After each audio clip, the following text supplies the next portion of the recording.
Hi guys, it's Tom from Dreamlight Gaming and welcome to a quick and simple way of creating lava bases. Very quick and simple. I'm going to do my first tutorial. People have asked for it, so enjoy. As always, comment, subscribe, like, start the discussion. That's what we're all about.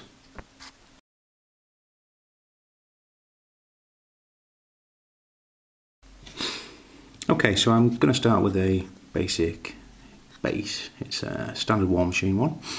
I think it's a 40 or 50mm. It's irrelevant, so the technique's the same. And I always just get my knife and clear off any excess flash on the base. And around there, so there's your base to start with. I like to stand my miniatures on cork. Dreamlight Gaming is a company who's going to start selling cork sheets. You can pick it up from hardware stores if you want bulk. Obviously, if you want one, keep an eye on our website or our eBay. Essentially, if I think about where I'm positioning it, I want maybe, this is a demonstration base, we're just going to have a piece like that. I want to create a sort of a funnel for the lava to flow through. So, if we think about, what do you think? Like that? I don't think any base or really any model will ever stand on it though, would it? How about like that? Like that. There you go. Something like that. Yeah. Yeah, why not? That'll do. So, bit of super glue. And I mean, you can use a hot glue gun. I do often use a hot glue gun to stick pieces of cork. Alternatively, there is nothing wrong with super glue. It has a sort of filmed side. Put that down first, and it'll soon stick. So repeat the process on both sides. I mean, I use this technique for. There we go. That's that. I use this technique for every single lava base I do. It's not obviously the technique that I use for every base. There are other ways of doing things, but that's essentially is. Mix down and dry. There we go. So I've got my channels. So if you imagine, obviously the model's going to stand there, straddled, feet across, and these areas here are where the flow of lava is going to come from. I'm going to imagine that the flow is coming from this direction, so through there, through across there. So I'm going to let the super glue dry. Always let all of your stages dry. It's a game of patience after all. And I'll come back to you with the next stage. Okay. Okay, so I think it's dry enough. It's relatively dry. The super glue is pretty quick acting, isn't it? The next stage is to actually add the lava. Now, some people, and this is absolutely fine if this is the way you do it, guys. You can actually just paint the top of the base. They are slightly textured. Certain bases are textured more than others. You can do a nice effect with an airbrush or a brush just in your hand, and that's fine. And if that's a level you're happy with, stick to that. However, I like to use a substance called plastic putty. It's from Vallejo. It is 70.400. It's essentially acrylic resin. It's kind of like liquid green stuff, but it's better. Games Workshop will forgive me for that one. So, if I give you the idea of what it's like, it looks like Tipp-Ex. That's probably the best way of looking at it. Very high Tipp-Ex, or is it whiteout? I think our American friends call it. But essentially, that's what plastic putty looks like. Modelling tool, I use the little spatula end, and I essentially, like I'm building, start to apply it. Now, you get a good covering because you want the entire base to be covered.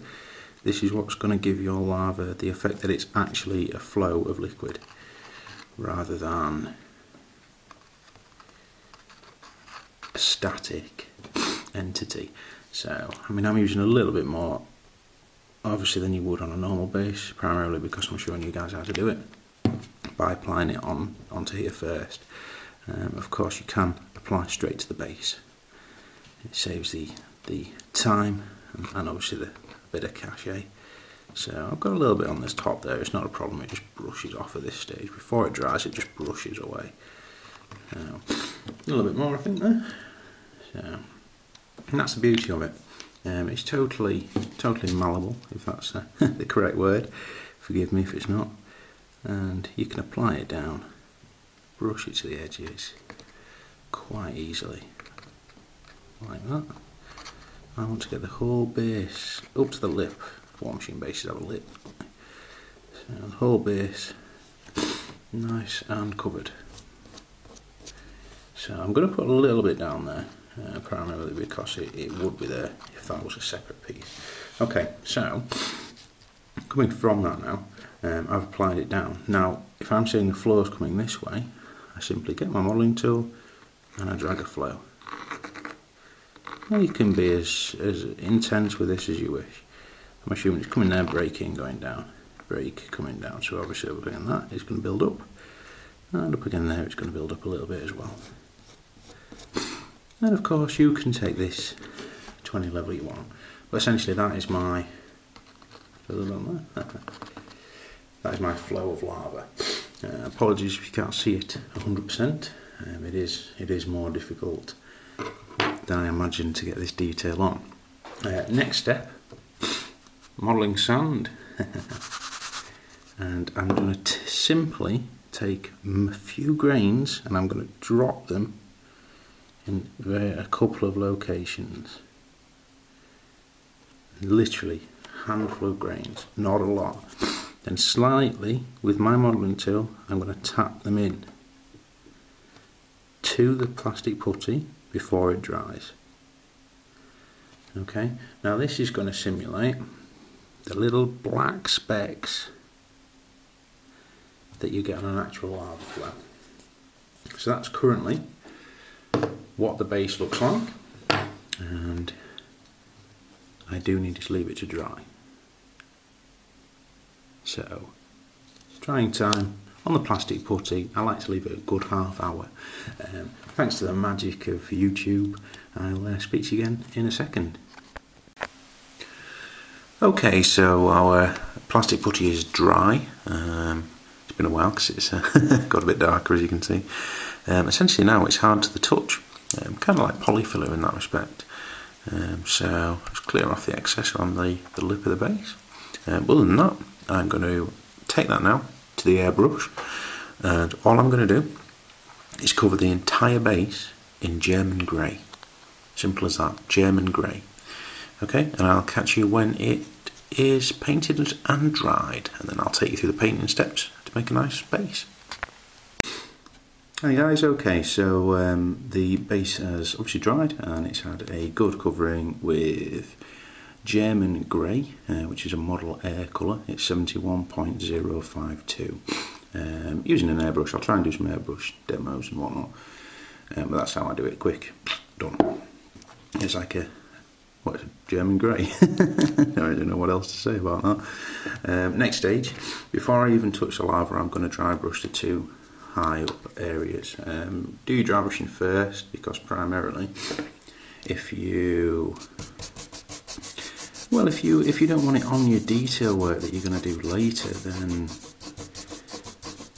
you do it first, don't you? So quite easy really. Get used to painting like this. Let's have a look. There you go, spin it around. Edge of the brush.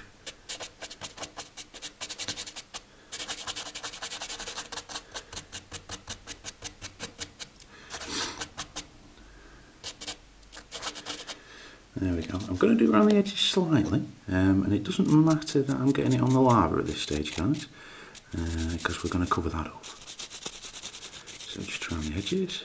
Okay. Now that's for the purposes of a bit more like that. There we go. For the purposes of our demo, that's going to work absolutely fine. Obviously, at this stage, you can go further. I know people apply oil wash to them, so on and so forth. Whatever you want your people to actually physically be stood on, do it now. I'm going to let that dry quickly, and then we'll get onto the lava. Okay. Okay, so now that my dry brushing's dry, I'm going to apply a coat over the top of the lava. We can't just put oranges and yellows straight over black because it just won't work. Try it yourself, but it will not work. So I always use Formula P3 Menoth White Highlight, which is bleach bone is the best way of looking at it. Maybe a bit lighter than bleach bone, but any sort of bony, whitey colour, something that you can give a basis on the top of the lava first. You see what I mean? It's a nice colour, but again, quite simply, I'm just coating the whole surface.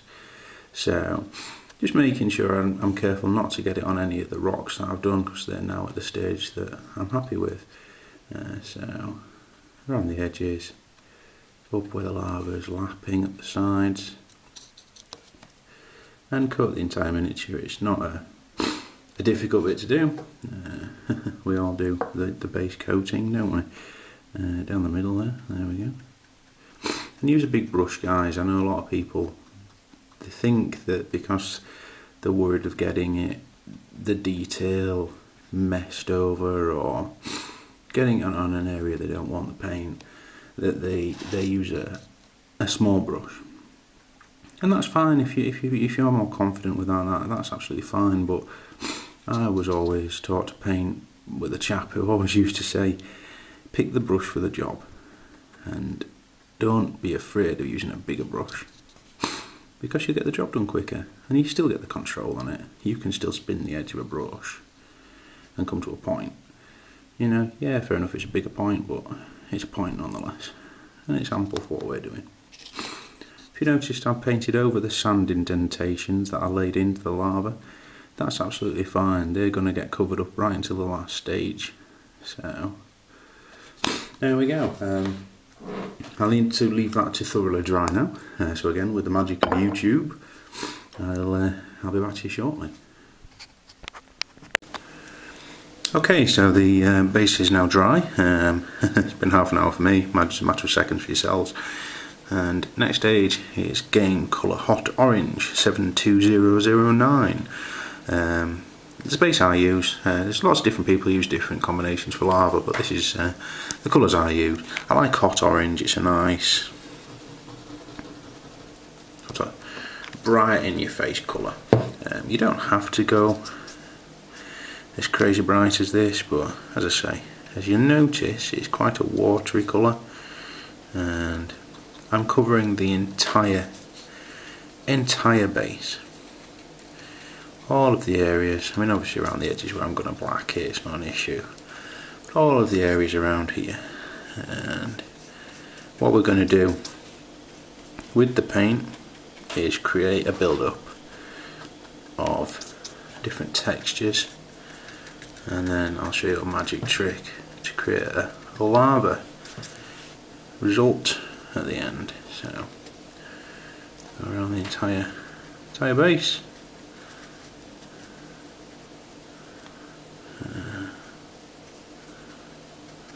Bit of ambidextrous painting.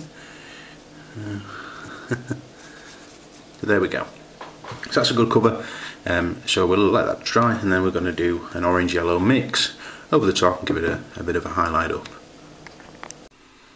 Okay, so the next stage is the hot orange again, and this time I'm going to do 50-50 mix.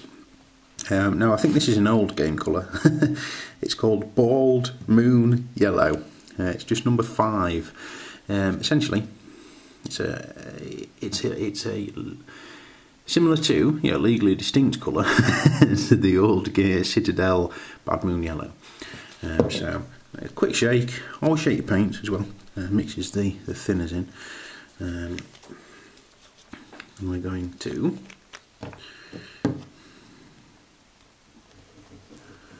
there we go. It's quite watery, but that's fine. So it's an odd colour. It's old.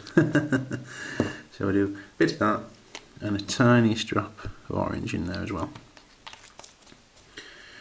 Now, once I mix them together, I need a bit more yellow, I think, but it's obviously it's a brighter orange. You get the idea straight away as to what I'm up to. It's a brighter orange. So if we lovely squirt.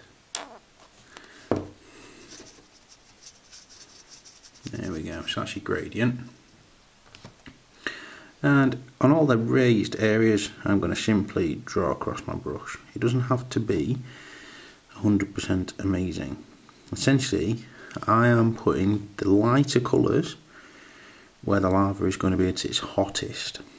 Now, that's usually where it mixes, where it mixes, where the flow is at its most constrained. In the middle of there, for example. I do a bit down that side there. All the while, just keeping that base colour still visible. We're not trying to entirely cover it. Just off the edge there. And a bit down this side as well. And what we're going to do is build up those highlights. So we wash off our brush. And I'm just going to shake the yellow up again because a bit of it is clumped up while that's drying. And essentially what I'm doing, I'll be adding higher, heavier yellow in the middle, around the edges, and then we will mix in a bit of white or bone into it to get a real sharp highlight. So currently it doesn't look like lava, but I promise you it will. So I'm going to straight yellow now. Hopefully it'll come out this time without any issues. No, maybe it's time for a new one, eh? Ah, there we go. So you don't need a lot, not a lot at all. So I pretty much only use this yellow colour for my lava bases, that's probably why it's as it is. And then at the very peaks, I'm just dragging the yellow all along the middle of there. And it will mix, because it's still slightly wet, it will sort of bleed a bit. It's not a problem, and I'll show you why shortly. And I'm going to build the areas up around the sides, not as much, but still it'll still move, it's still fluid. I mean, I've obviously not been to a volcano so I can't tell you what it moves like exactly, beyond what I can see on the television, Discovery Channel, things like that.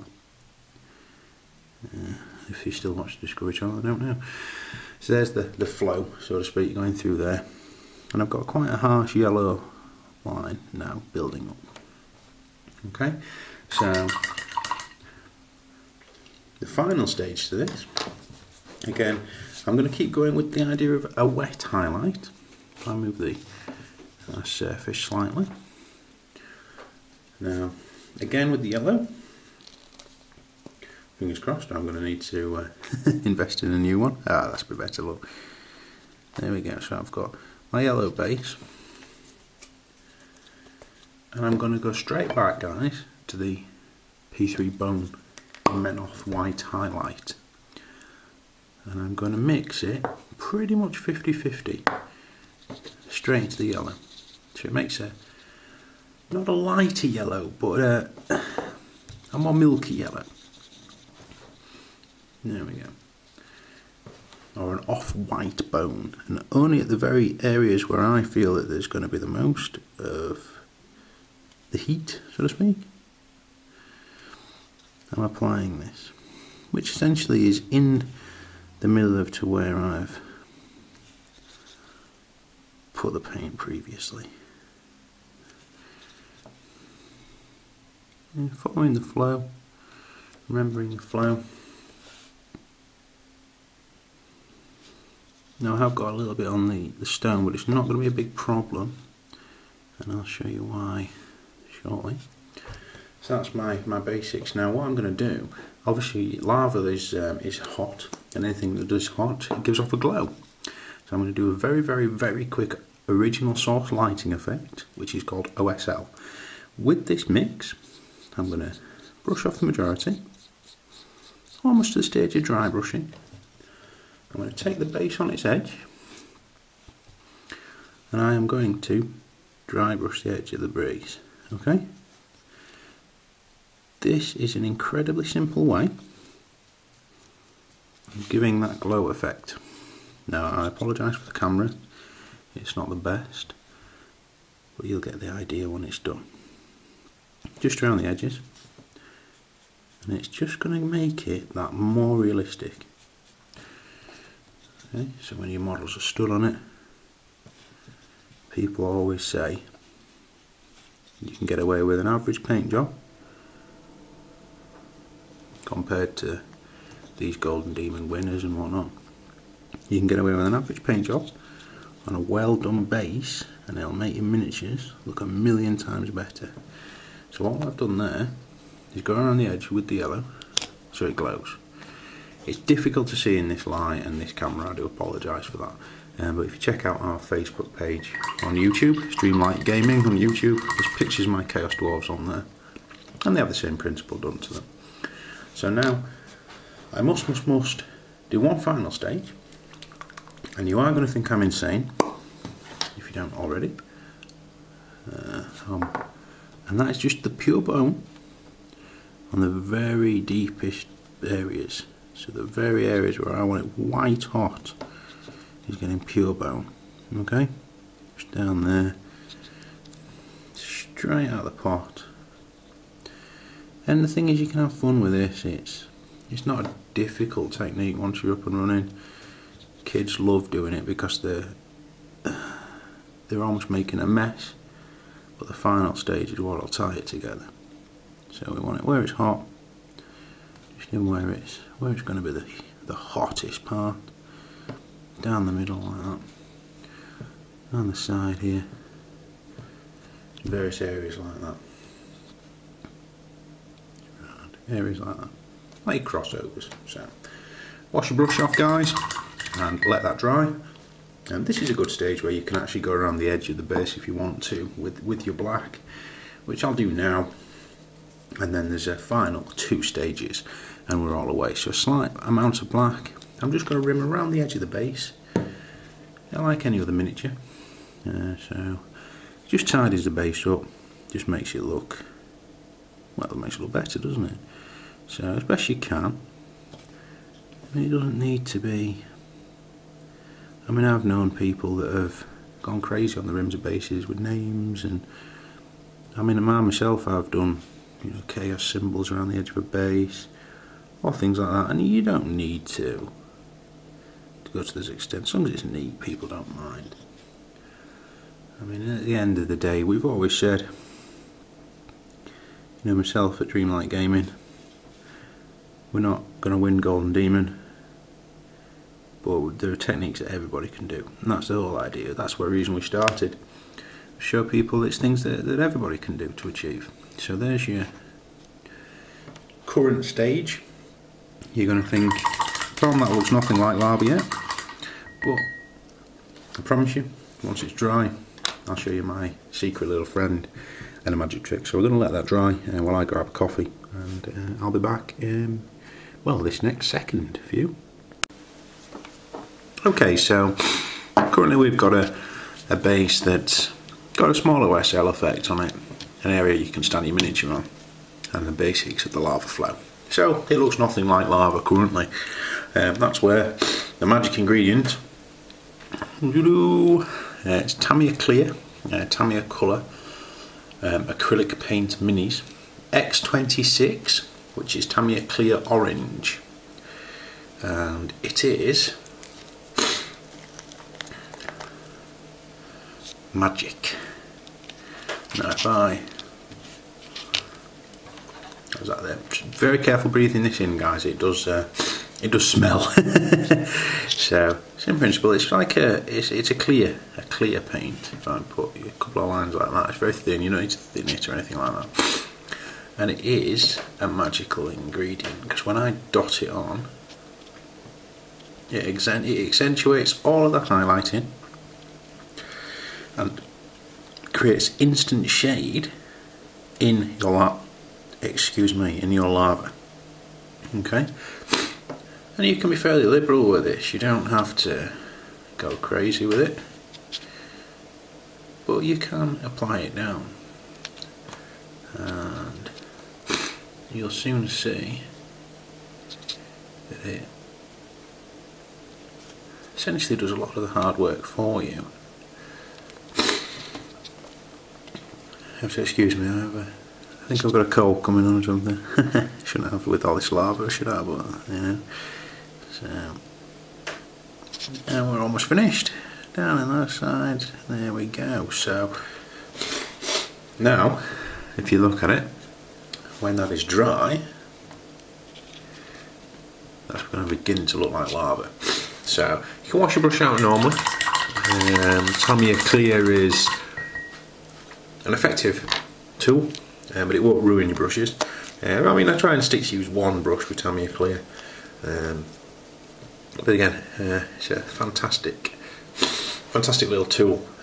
Brilliant way of getting effects. My camera's not fantastic, but if I that sort of thing. So now it looks as if it's a live lava base. So that's the great secret so far in that stage. We have got one more step, but we're almost finished. Now, when it comes to the final step, as you may remember, we dotted some of the sand around. Because if you look at pictures of lava, it tends to have a crust. I don't know if you call it a crust. But I'll call it a crust for the sake of it. So, black. Now I'm only dotting, so I am going to go straight over the top of the Tamiya Clear.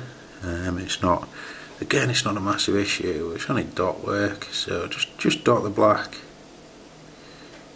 where we know it's going.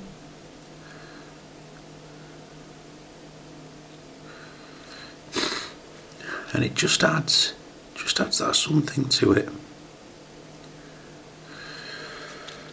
Now, it just adds that realism element, because after all, we're trying to achieve a illusion of realism, aren't we, in our paintings? So there we go. So that's your black stage, and that's very simple. That is a finished lava base with black crust floating, OSL light effect, ready for a miniature to stand on. So that's the basics of it, and following this I'll put a few photo examples of some of my lava bases on, but I hope you've enjoyed it. I hope you've picked something up. If you know of anybody who has a different technique, I won't necessarily say better techniques or worse techniques, because all techniques are different. Take parts of this, take bits of it, but just get a pot of colour, whatever you want to use for it. But that's my technique for a lava base.